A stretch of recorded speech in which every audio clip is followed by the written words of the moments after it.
Okay, so I'm going to be reading about the beginning of the fourth night of the ninth wave of the Mayan calendar system. Very interesting information in here about the economic system, and it's, Pluto's going through Capricorn right now, and Capricorn is financial systems and all things material. If you're a Capricorn, you're probably feeling it. My brother's a Capricorn. He's going through a pretty interesting time moving into his new fabulous house. But it's challenges after challenges, and, it's like being tested and pulled in every turn to make sure that all the systems that aren't functioning are corrected and updated and moved forward. So anyway, here we are. This particular article discusses the importance of this fourth night as a preparation period for the subsequent fifth day, which is a period of awakening for all of us. It outlines how the collapse of this current world economic system, which is based upon dominance of the higher computer numbers people of the low computer numbers people, must occur before unity consciousness can take effect on this planet, he says. This is a very good quote. I think it can even be said that a collapse of the world's financial structure is a prerequisite for us to be able to craft relationships of oneness between ourselves. The highlights in this article are, to me, this night really seems like the last time period available for us to prepare for the relatively dramatic scenario that will lead up to the culmination of the Mayan calendar on October 28, 2011. Unfortunately, because of so many people having been deluded by New Age researchers to believe that the Mayan calendar ends on the 21st of December, 2012, it seems clear that only a small minority of people in the world will realize the urgency of the matter. My expectation that the fifth day, beginning of July 31st, 2011, will bring a global economic collapse, which would be the start of this end time scenario. A global financial collapse would seem to many to be a destructive event. The economic system of the world is, however, probably the greatest obstacle to the development of unity consciousness that exists on our planet.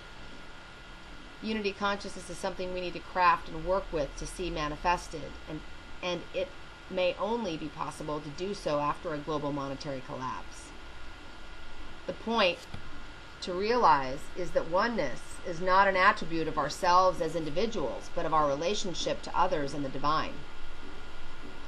Money has no real existence, but the legal definitions of a society maintains a system of dominance based on these bank computer numbers, with such a monetary system, it seems obvious that unity consciousness cannot exist in a real sense. Simply because those that have high numbers in the bank computers dominate and decide what the others are to do and how they are to spend their time, and such dominance is inconsistent with oneness, lest we forget.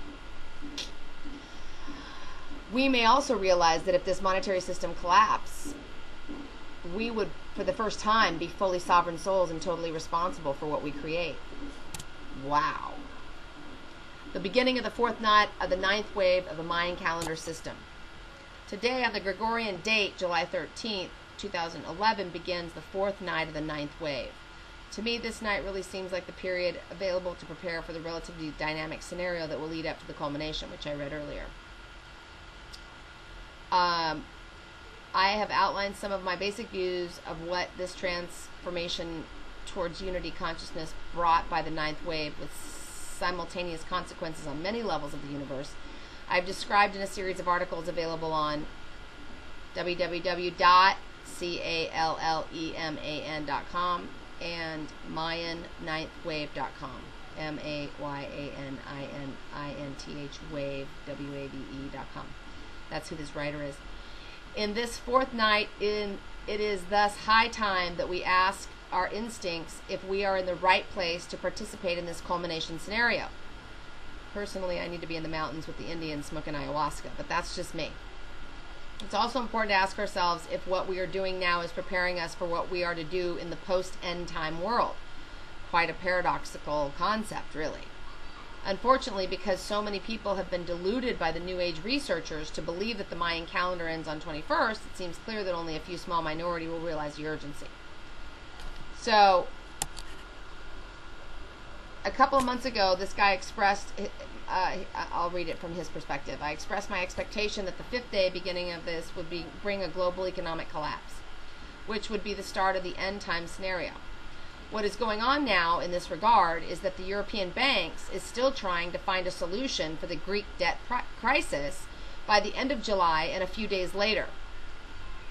August 2nd, the decision will be made in the U.S. whether to raise the lending ceiling or not. Meanwhile, increasing focus is placed on Italy, whose national debt in relationship to its GDP is almost as high as 120%, as that of Greece, 140%, but whose economy is 7 times larger, with correspondingly much larger potential consequences of a default on debt payments. A very delicate situation is thus already arising at the beginning of the fifth day, and it remains to be seen if more money can be printed to avert a collapse, which they did agree upon. And at this very moment, what we're dealing with in the world is, well, besides the end of a cycle, we're dealing with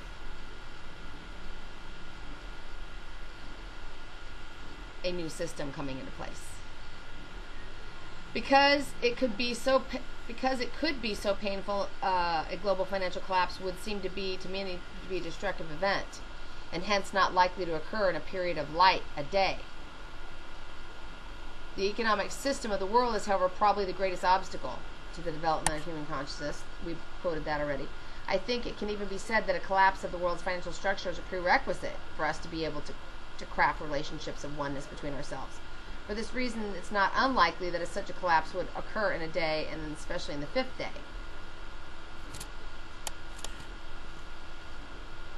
So, to see the role of the monetary system in this, let us take a look at how this currently works. Basically, in the modern world, there are places called banks that have computers in which many people have so-called accounts. In the accounts of these computers, there are numbers, which are measures, in the U.S. given as dollars, of how much money you own. A large portion of humanity, in fact, does not have any such account, whereas some people may have 10,000 associated with it. Others may have 10 million or even 10 billion associated with their names in these bank computers. Moreover, for a large number of people, these numbers are negative because the banks have lended money to them. Thus, there are huge differences in these numbers for different people, despite the fact that people work approximately the same amount of time everywhere. Sometimes the numbers may be related to a service done by someone to the planet, but more often than not, it is the other way around. Those that cause the most damage to our planet, in fact, often have the highest numbers in these bank computers.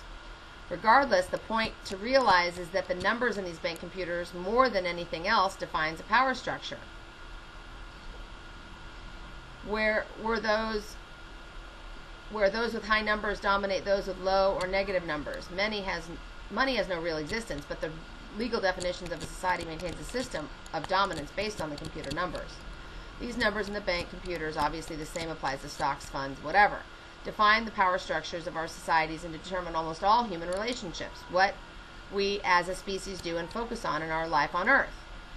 There are, of course, some minor exceptions, but in the overall picture, it is true that the measures given to each individual in these bank computers determine human life in its totality. With such a monetary system, it seems obvious that unity consciousness cannot exist in a real sense, simply because those that have high numbers in the bank computers dominate and decide what the others are to do and how they spend their time. We may also realize that if the monetary system collapsed, we would for the first time be fully sovereign, which we read that already. There would be no one to blame. Here would be no one to blame and project our negativity onto if the power structure defined by this bank computer disappeared. The consequence would be that we all became fully responsible for the course of events, not only regarding what we do as individuals, but also as a collective. For those taking such a path, such a responsible course of action will flow from unity consciousness with the divine and all of its manifestations of life. And can I get an amen? Thank you very much. That's Carl Johan Kalman, Seattle, June 13th, 2011. He wrote that.